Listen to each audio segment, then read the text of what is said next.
এই জন্য মনে রাখবেন দুটো জিনিস নিয়ে ঈর্ষা করা জায়েজ, হিংসা নয়, ঈর্ষা। দুটো জিনিস, একটা হচ্ছে ইবাদত, বলেন, একটা হচ্ছে ইবাদত, আরেকটা হচ্ছে আল্লাহর প্রতি, আল্লাহর রাস্তায় মহাব্বত দান সদকা।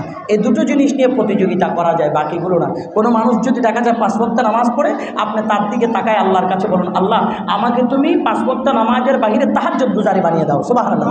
এটা জায়েজ, এই প্রতিযোগিতা কি জায়েজ, এটাতে কোনো গুনাহ নাই।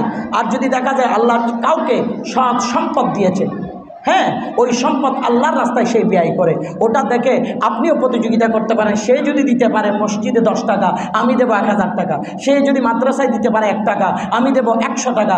এখানে প্রতিযোগিতা করাও জায়েজ, আর বাকি কোনো কাজে প্রতিযোগিতা করা জায়েজ। আল্লাহ যেন আমাদেরকে বোঝার তৌফিক দান করে, আমিন বলুন। আর একটু মহব্বত বলুন, আমিন। দুনিয়ার মুসলমান আমরা যেন এই সমস্ত কাজগুলোর প্রতি অনুপ্রাণিত হই, অন্যকে যেন অনুপ্রাণিত করতে পারি।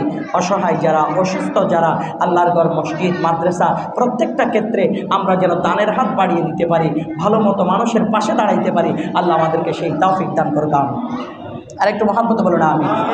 ইনশাআল্লাহ দানের হাত বাড়িয়ে দিবেন না কমিয়ে দিবেন? আওয়াজ বলেন, বাড়িয়ে দিবেন না কমিয়ে দিবেন? আজ থেকে নিয়ত করুন, আল্লাহ তোমার ঘর মসজিদে বসে নিয়ত করছি, মালিক যদি আমি পকেট থেকে 1000 টাকা মসজিদে দেই, আমার সম্পদ কমবে না।